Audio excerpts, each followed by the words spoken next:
Upper Mustang, the Kingdom of Lo.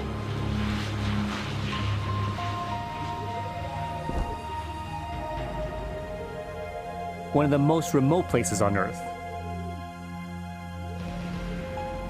and one of the last with a pure Tibetan Buddhist culture. A culture virtually unchanged since the 14th century.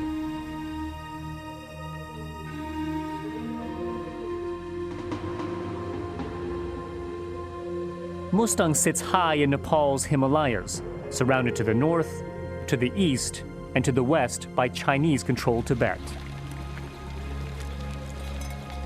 This place is not some mystical Shangri-La hidden in the mountains. It's a place where real people struggle to live out their lives, to keep their religious identity.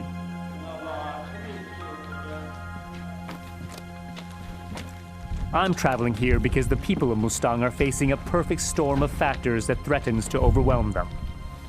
Here we go. A road will soon slice through and open up Mustang to the outside world. And China's presence is growing here. Nepalese security forces, at Beijing's request, are about to flood Mustang's border with Tibet to stop Tibetans from fleeing Chinese rule. For half a decade, I was a correspondent based in China. I was never allowed in to report on Tibet. But that didn't stop me covering stories about the Tibetan resistance. I've come to Mustang to document another story of resistance. That of a people fighting to preserve something of themselves in the face of colossal change.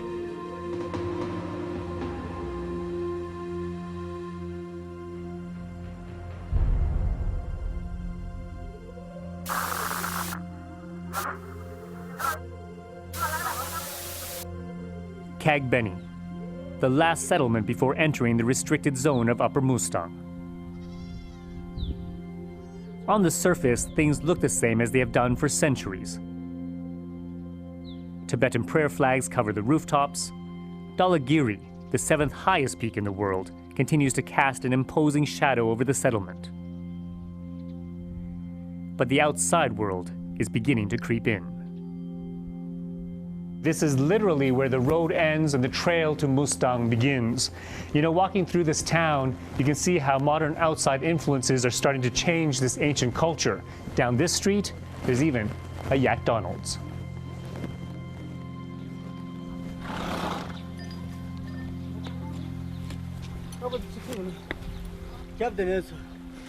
From here, the journey through Upper Mustang to the capital Lomangtang will be entirely on horse.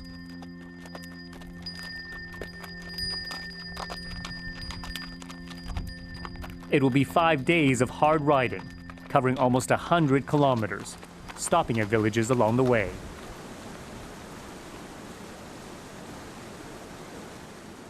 Tashi Bista has traveled down from Lomangtang. He will be my guide to take me through the mountain passes.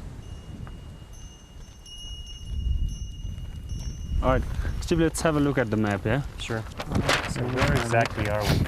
So this is Mustang. Yeah, this is Mustang. So as you see in the map, if you see straight east and straight west, north, you have on all these three sides, you have the Chinese-controlled Tibet. Some have described it as a thumb-like projection projecting to the ribs of China-Tibet. Well, yeah, that is it. And apart from a few places, Mustang is one of those places where the ancient Tibetan culture still thrives. And the local people have been, and we are still very successful in preserving our culture and tradition at its best. We consider ourselves Nepalese because we are considered a territory of Nepal now, and we hold Nepalese citizenship, so do everyone from Mustang. When it comes to culture, the heart and soul of the people, well, yeah. Well, in that way, yeah, it's true that we consider ourselves Tibetans also because it has Tibet has a huge influence in the area.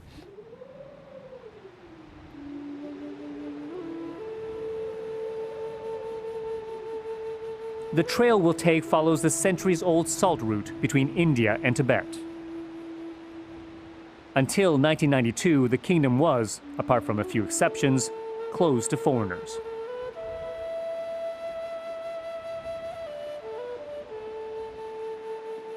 It's also a hard place to get to.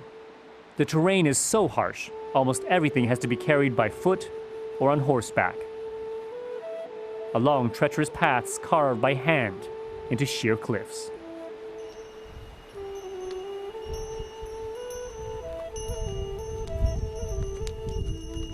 This was all once part of Western Tibet.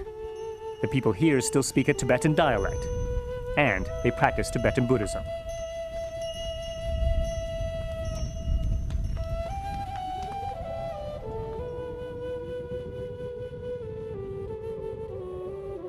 Mustang and Tibet's history has been intertwined for centuries. After Tibet was occupied by Chinese forces, the Dalai Lama fled to India in 1959.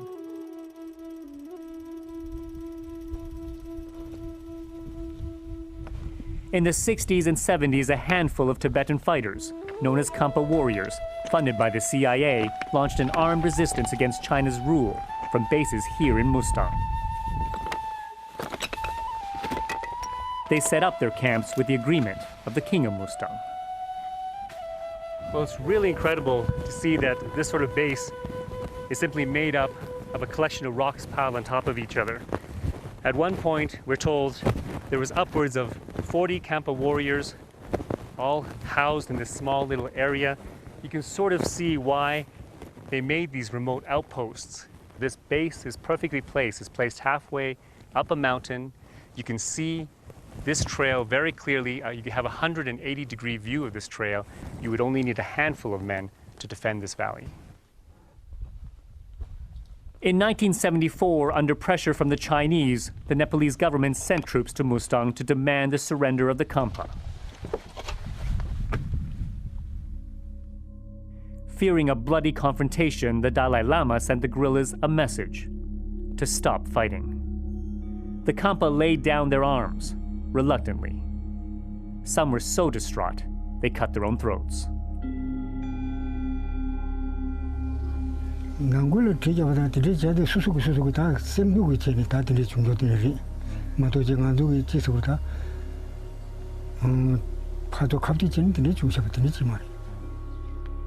It was the end of the road for the Khampa.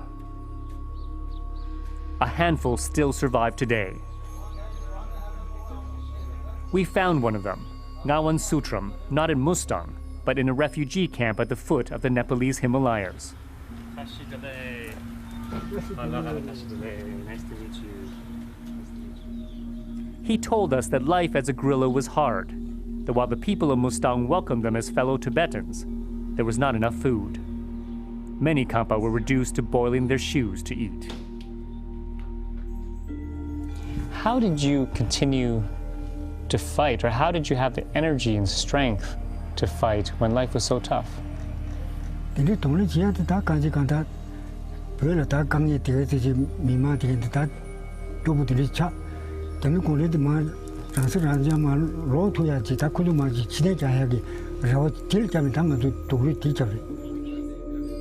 Gawan helped secure the Dalai Lama's route out of Tibet over 50 years ago.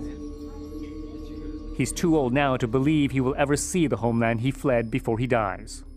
Do you believe that someday your sons, your children, will be able to return to Tibet?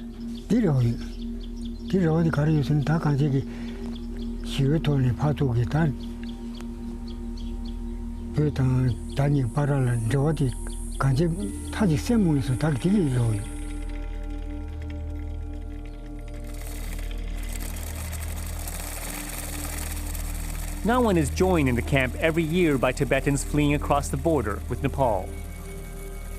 The refugees scratch out a living by processing wool for use in Tibetan carpets. Those I spoke to said it was a tough life, but that it was better than living in Tibet under the Chinese. Here, they said, at least they could practice their religion freely.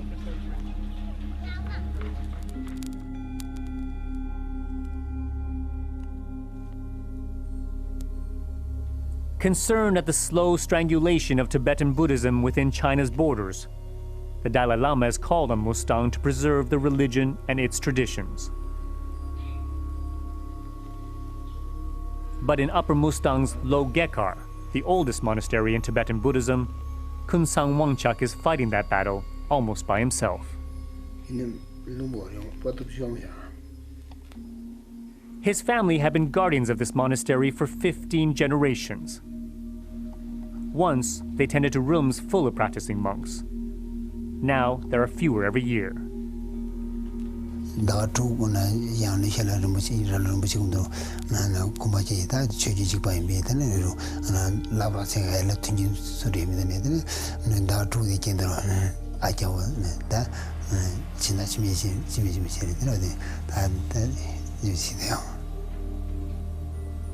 Wangchuk's grandfather used to go to Tibet to advance his Buddhist teaching. That's no longer possible. China has put an end to the free flow of travel across the border. So what has been lost then without this two-way sharing?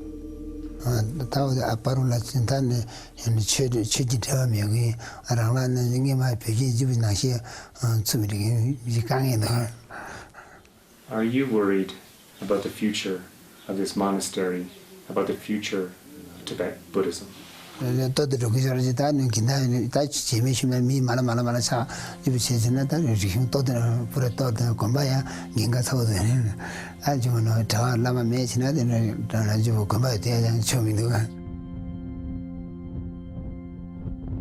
In the nearby village of Gelling, the dwindling number of monks is bringing a more immediate threat. The monastery's monks told me that the fewer they are in number, the more vulnerable they are to thieves.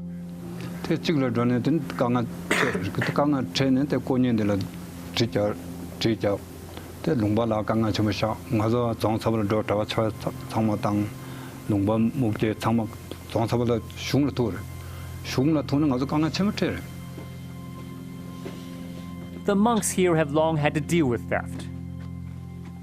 In the upper part of the monastery, they showed me a centuries-old severed hand of a thief.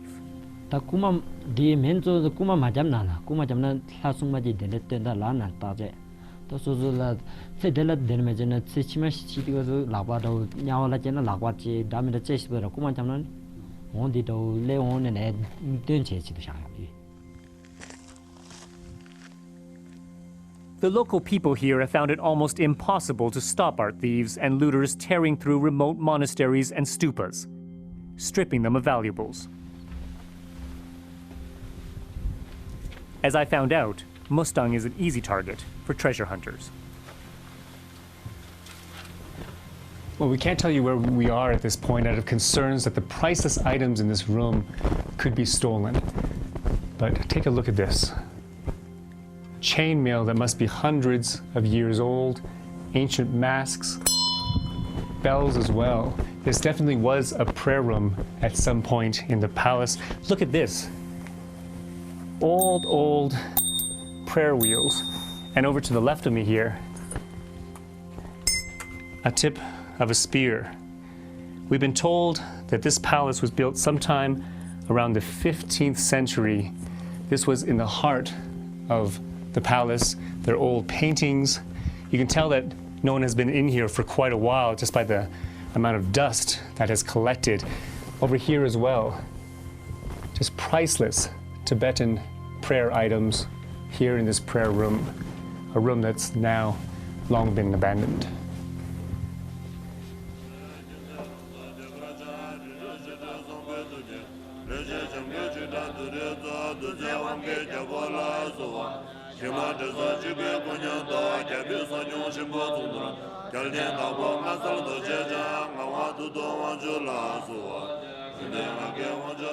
While Mustang's treasures are being stolen for profit, its cultural traditions and religion are holding on. Tibetan Buddhism is ingrained in every part of life. I arrived in the walled city of Lomangtang as dozens of monks were performing rituals ahead of the annual Tiji festival. It's one of the most important Buddhist ceremonies of the year. People come from villages across the region to attend. We were greeted by Sering Tashi, the principal of Chode Monastery, the largest in Mustang, who is overseeing the preparations. We are praying for all worlds, for that they will to preserve and how to have the preservation for that for the Buddhas and the Buddhisms.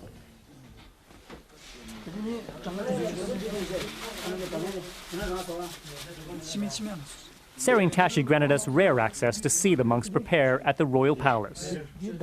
How do you feel about being part of this tradition that is centuries old? This is our very great festival, and this is one of the biggest festival of our Mustang, and it is still alive.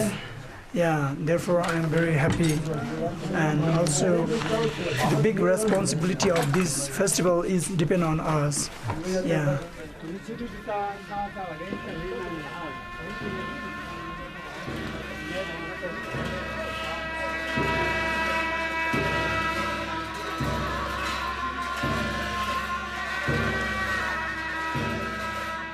The festival commemorates Padmasambhava, the man who brought Buddhism to Tibet in the 8th century, and his triumph over evil. If such a you believe for the Buddhism, such a you have interest for the culture, you get the blessing from there. If who don't believe the religion, who don't take care for the Buddhism, it's like the dance, like the Michael Jackson dance. Yeah. Tiji is a big draw for visitors. I was just one of many outsiders watching the ritual dances. Tourists come from all over the world, paying thousands of dollars for trekking permits. But the people who live here aren't seeing any of that money. Where's the going money? The money is not coming here on Noble Muslim. Therefore, we are very sad. They're going back for the Kathmandu. If the half person, the money is come to here, we can do it things. We can sort out all of the problems. And while the financial benefits are still unclear, the opening up of Mustang means that the modern world is coming in. In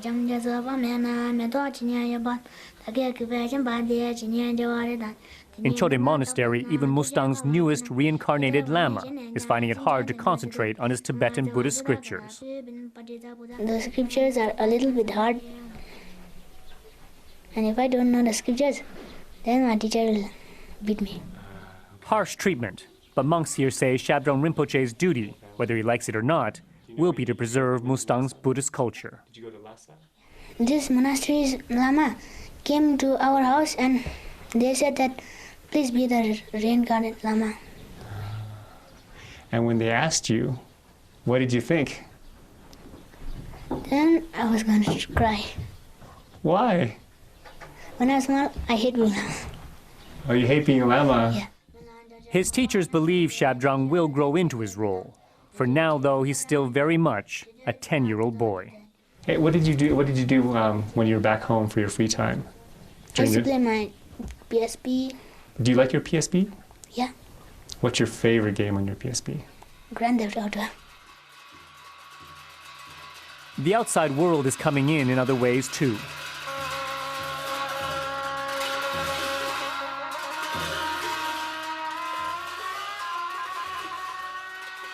The Tiji festival is timed to coincide with the end of the dry season. The rituals narrate the myth of a Buddhist deity named Dorje Jano, who battles his demon father, who is destroying Mustang by halting the rains. Famine sweeps the land. The kingdom's livestock is wiped out. It's a story that's perhaps more relevant today than when it was first performed centuries ago.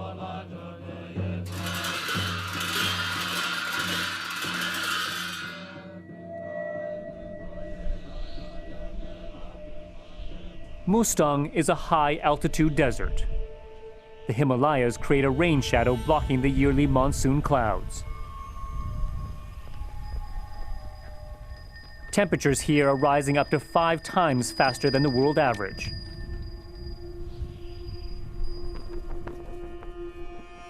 The result, the ice packs of the largest mountain range on Earth are thinning, and its glaciers are receding.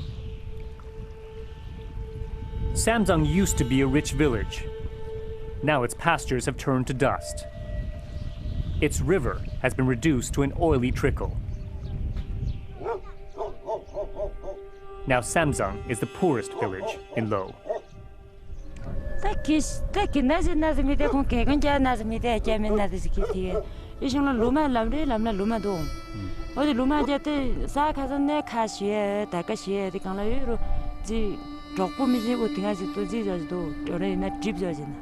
어디 미지긴지 달까 당보로 첼라라니 달까 띠달로 저카 미진 체접도 지우송 어디 지리 강라네 때네야 디 추푸기 참미지겠다 의네 옹아지때 드나라 푸기 참미지다 디다데 추지메드는 어디 숑데 나와라마는 요때는 사가네 옹자 강보 사가 강보 부다다 부라 감데 디긴나지메다 또 어디 숑지 추지메 걸라데 제리데다 I've covered the effects of climate change before, but I've never seen anything like this. Here, global warming is not an abstract concept. This village that has been here for 1,500 years is basically dead. All this area to the left and right of me used to be used for farming, but the water has dried up so much that the soil here is falling apart. It is simply crumbling. Villagers here will have to move. The problem is they can't afford to. In the meantime, they are receiving aid. What is interesting here is that not only is it coming from the Nepalese government, but it's also coming from China. Only one family a day is allowed to irrigate their crops. It's not enough to survive. Erkin Samo and her 4 children will, along with everyone else in the village, have to leave. 트라지 동아가도 딱히 란진데 기다다 세레 니마도는 다르고라 다르나 로르고라 로르나 기야이 그 트라지 동아가도 오노 그다다 수감질랑고 안나나 에링 올라다 기때는 람장 야토고마다 로파 고르자게 제니마다 가나도나 요드실라 정바질라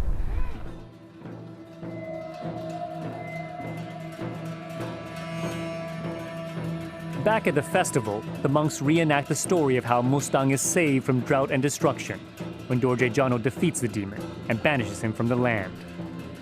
Water returns to the kingdom. Mustang's king and his courtiers fire antique rifles and muskets to signal the victory. Every year as the drought here gets worse, the ritual becomes more important to the people of Lo.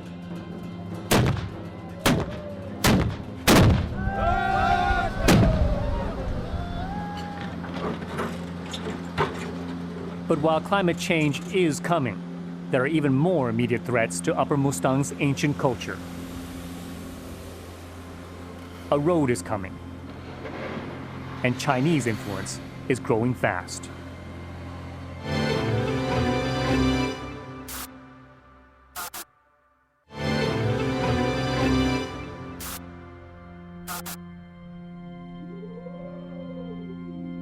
Upper Mustang. If there is one thing that will change this already vulnerable Himalayan kingdom forever, it is the road.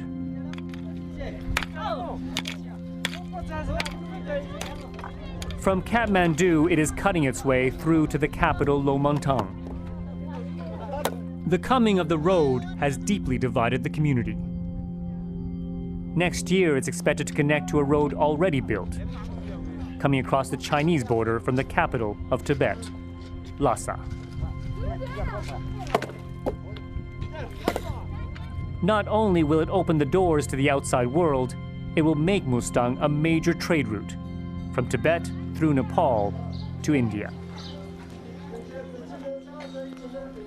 Chinese goods are already flowing in, many of them out of date.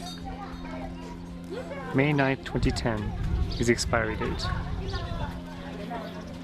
When the road comes, that trickle will become a flood. The region has been self-supporting for centuries. Wheat is the staple here. Now huge quantities of cheap Chinese rice is being brought in, both traded and in the form of aid.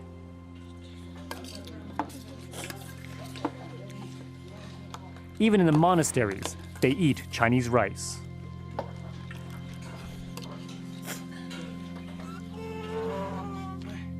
Chinese wheat is coming into the marketplace too,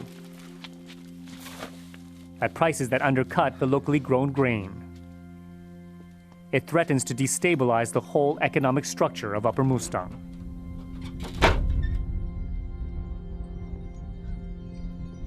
The arrival of the road from China to Lomantang has meant that these men are having to keep a close watch on China's activities in Mustang. 60 strong, the Lomantang Youth Club was founded to preserve Upper Mustang's culture and traditions and ensure their voices are heard by Nepal's government. They were angry that the border with Tibet was harder to cross, something they've been able to do until recently. We hear that the Chinese are spending lots of money for the armed border police, and that soon in Mustang there will be many, many Nepalese border police on the border. What do you think about that? Is that something that you welcome? Lots of Tibetan people, they escaped through Mustang route. Like Karmapa, he also escaped from Mustang part, From that's where they make really tight border, I think. In return of the support they're giving to the Nepalese government, they want Nepal to tighten security cases along the Chinese border, along the Chinese occupied Tibet's border, so to control and to limit anti-Chinese activities. The youth told me there were spies in Upper Mustang, reporting back to China. And while they were barred from crossing themselves, Chinese officials would often come across the border without permission. Whenever High Lama come from like Kathmandu or from India to Mustang land, Mustang like in Lomantang, always China interfere, where they come here. So how does that make you feel? Somebody from a different country is coming here. So they come here very often, like twice a month they come here. They bring more. They come here with like more than 6-7 pajeros, and they also ask about the activities of Tibetan, what they are doing there, like that. You mean they go around town questioning people? Yeah. Without any permission? This is part of Nepal, Here, Tibetan come, any foreigner come, we are all welcoming for everyone, Because this is not part of China. Yeah, we don't know their intentions and what is the purpose behind them keeping such a track on things going on here. But all we know that they have been keeping a close eye on everything going in the city or in the Upper Mustang area. The Lomantang Youth Club say they've been fighting on two fronts, not just against Chinese coming in, but also with the Nepalese government for a larger share of the tourist revenues to be reinvested here. Unless that happens, they say they will close off Mustang and block all tourists from coming in. Last year, from our youth society, we decided that if government not give us 60%, we'll block tourists from last October, and they promised us to give 60%, but still we can't get that money, You guys are Nepalese citizens, correct? Yes? Yes. Yeah, we all Nepali.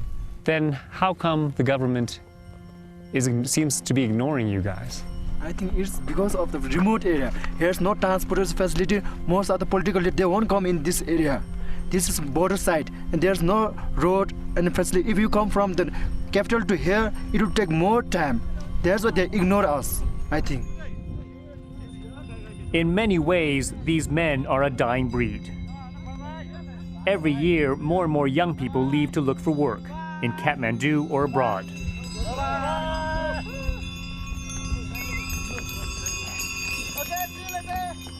If they stay, most of them can expect to spend their lives tending livestock and farming.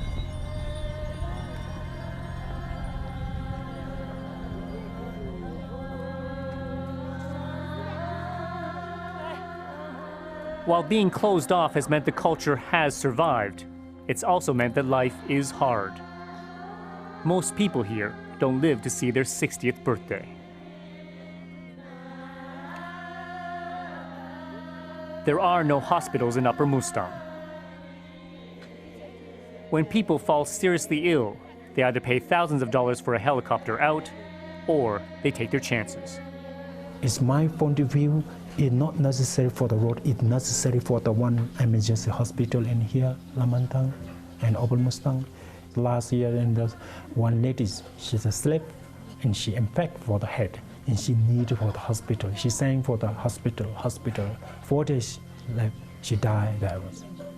If we can take for the hospital, she has life now. So that's not life. I don't think that's not really like the animals. People are going to die like animals. We witnessed that lack of health care as we headed from Lo Mung Tung to the border with Tibet. Well, we've just had to stop for a second here and pick up an extremely sick baby. The family tells us the baby is around 13 months old. They've asked us to take them back to the village, and that's what we're doing. They had walked all day in the sun and wind to take the young child, burning up with a fever, to Lo Mung Tung. We took them as far as we could along the road that has been built. The family just went to see a local Tibetan doctor. He said there's nothing he can do for the sick child. There are no hospitals in Mustang. There are no certified physicians. This is a typical case of what happens when people are sick. They're simply going to take this boy now home to his village and hope that he somehow heals. They were now heading home to just hope for the best. As I left them at the entrance to their village, the child's grandmother burst into tears. She was scared her granddaughter would die and was angry at the government. Angry that despite millions of dollars in tourist revenue, people here have no access to health services.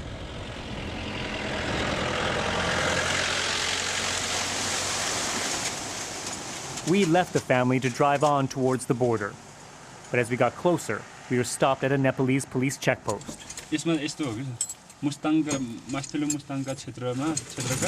A whole new police barracks was being constructed here, completely paid for, we were told, by the Chinese government.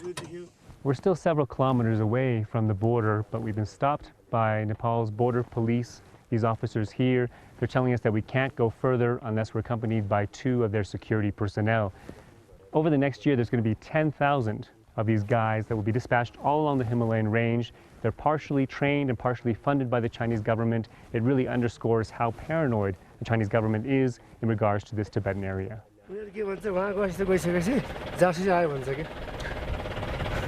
They think, he's saying that they think if we go, like too many foreigners go to the border, they think that there are like, spies coming in or whatever, something like that, like foreign intrusion. China thinks there'll be spies coming in. Yeah.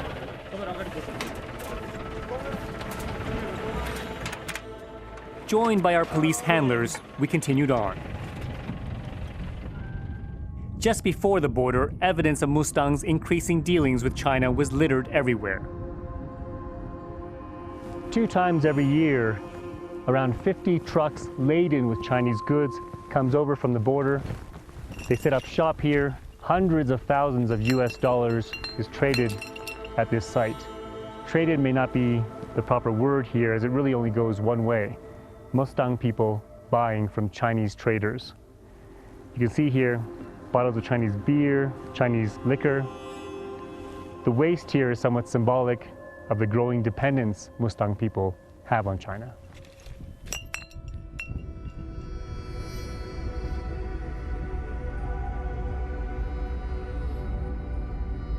In the winter of 1999, it was here that the Karmapa Lama escaped Chinese-controlled Tibet, traveling on horseback in freezing temperatures.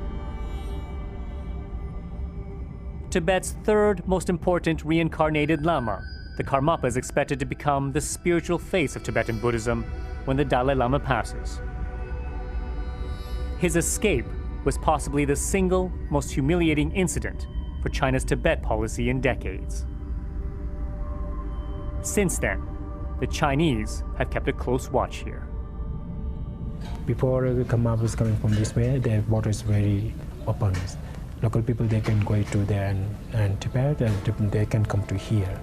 So they have not, because all our monks, they're going to do in pujas there. Then since the Karmapas coming there, the big borders become very close. Now we can go there. Even the monks very strict there. Well, we have reached the border between the 2 countries. We're being told that this is as far as we can go. This headstone marks the Nepal side here, and on that side is the Chinese side. You can see the security fencing stretching for kilometers this way and that way. I was a correspondent covering China for about 5 years. I was never allowed into Tibet This is the closest I've ever been. Many Tibetans in exile often talk to me about the high level of security that exists, and you can see it here in the form of the security fencing. There's a Chinese army base down the road on the Chinese side, and we understand they watch everything that goes on here. When the road comes, this place will change. While the people of Mustang don't know exactly how, perhaps the answer lies hundreds of kilometers away in another part of Nepal. Kodari is another border crossing between Nepal and Tibet. Like Mustang, it is also an entry point for Tibetans fleeing Chinese control. This is the largest trading passage between the two nations. There is also a heavy security presence here. Chinese secret police watch over everything. What? Hey, we're on Nepal. We have our major here. We have our major here. We have the major here. We have the major here. Excuse me, sir. Sir, excuse me. Sir, excuse me. Although we were filming on Nepalese soil with a police escort, the Chinese appear to be the authorities here.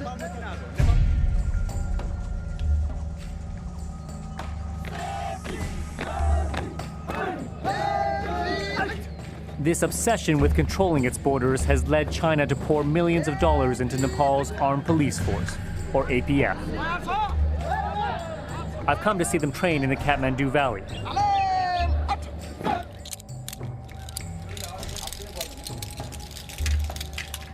$20,000 of them are to be deployed to the border areas, including Mustang.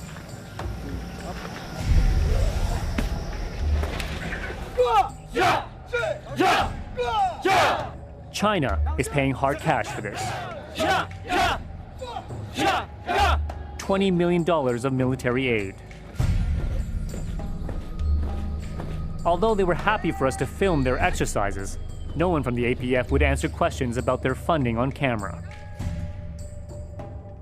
or respond to a number of allegations accusing them of extrajudicial killings, beatings, and torture. First thing, you have to realize that Nepal is next door to Tibet. And for China, Tibet is always that very kind of volatile region, you know.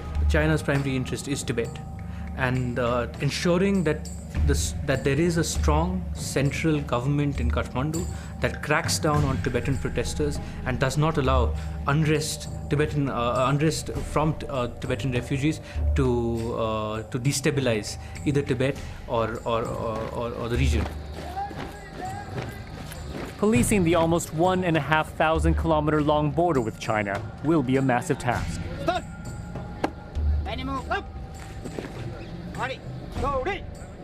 And China's intention to even try speaks volumes about its interests in Nepal.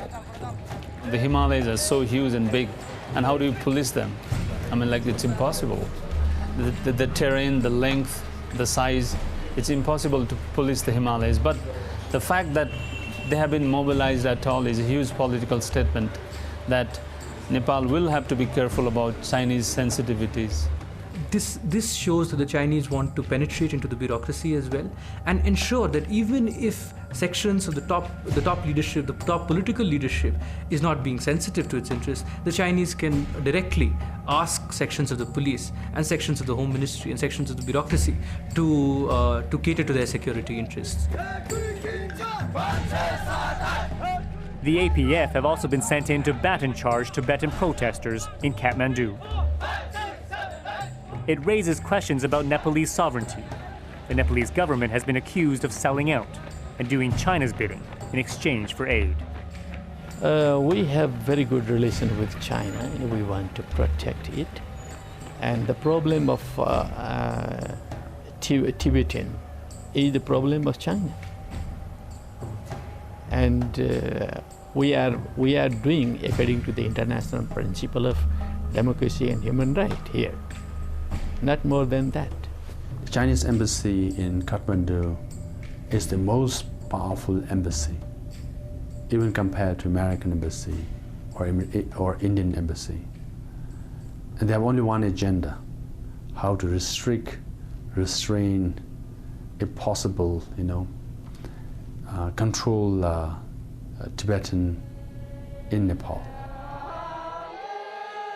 Tibetans living in Nepal are worried about China's growing influence here. In 2008, ahead of the Olympic Games in Beijing, many of Nepal's 20,000-strong Tibetan community took to the streets to show their support for protests taking place in Tibet's capital, Lhasa. Despite Nepalese security making dozens of arrests, the media coverage angered and embarrassed China. Free Tibet! Free Tibet! Since those demonstrations, China has put pressure on the Nepalese government to crack down on Tibetan exiles. Arbitrary arrests and beatings are commonplace.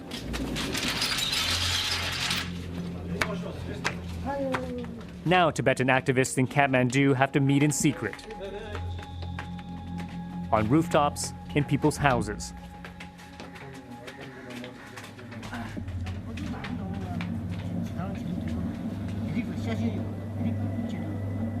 Punk is a leader in the underground movement. He's been arrested more than 60 times. He's taking a risk just speaking to us. They have beat us. They have, even the Nepali police have broken our friends' legs. And these all are like, humiliation, It's all about the Chinese pressure on Nepal government. Any gathering of Tibetans without government approval is now illegal. Refugees caught crossing the border have been deported back to China.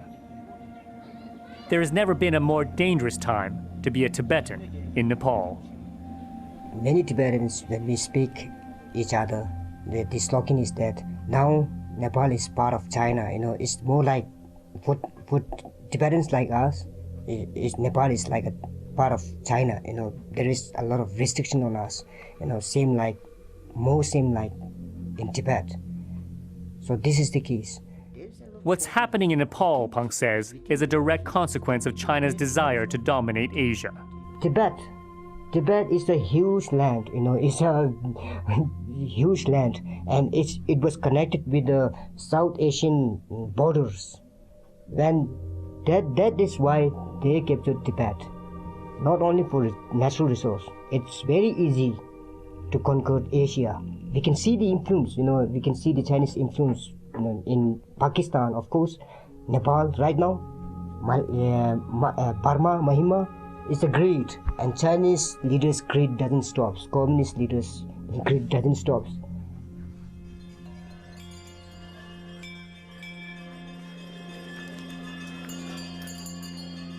During our time in Nepal, I repeatedly requested an interview with the Chinese embassy in Kathmandu.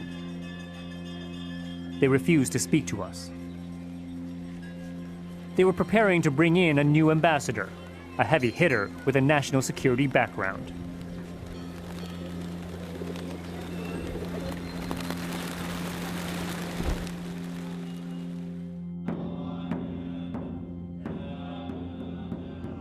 Back in Mustang, it was time to meet the king.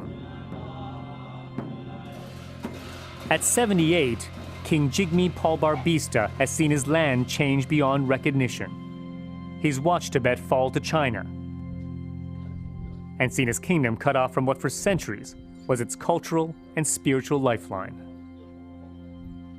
Nepal's government abolished this monarchy 3 years ago. Sir, it's a pleasure to meet you. King Jigme will be the last of a line of kings that goes back to the 12th century.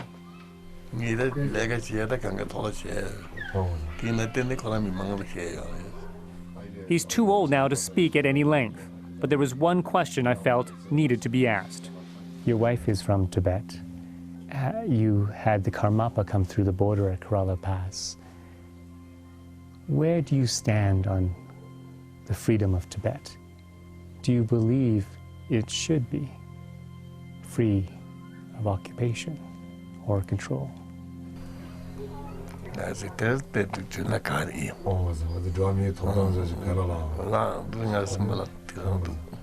Through his interpreter, he told me, it is the right of every citizen to be free in the land where they were born.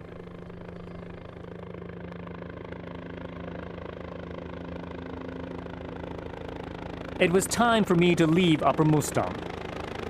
Not by horse, but by helicopter. The journey this time would take just a few hours, not days. When you first arrive here, you're overwhelmed by the sheer beauty of this place and its people, but spend some time here as we have, and you get a sense that within this peaceful landscape, there are major forces at play, whether it be economic or political. And these forces, unfortunately, may be bringing an end to what is one of the world's most pure and ancient cultures. The hope is that an essence of this culture may somehow be preserved.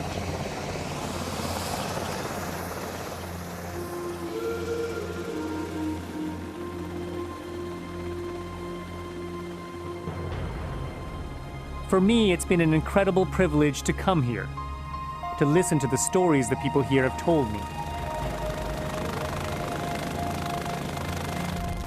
In many ways, the story of Upper Mustang and its place in the world is an important one.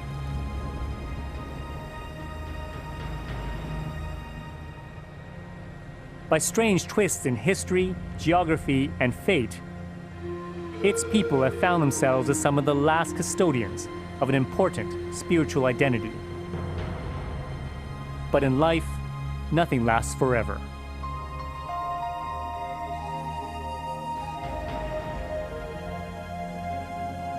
I feel I've had a chance to document a unique place at a unique time, as these people stand on a precipice, staring at a very different future. It will surely be a difficult road ahead.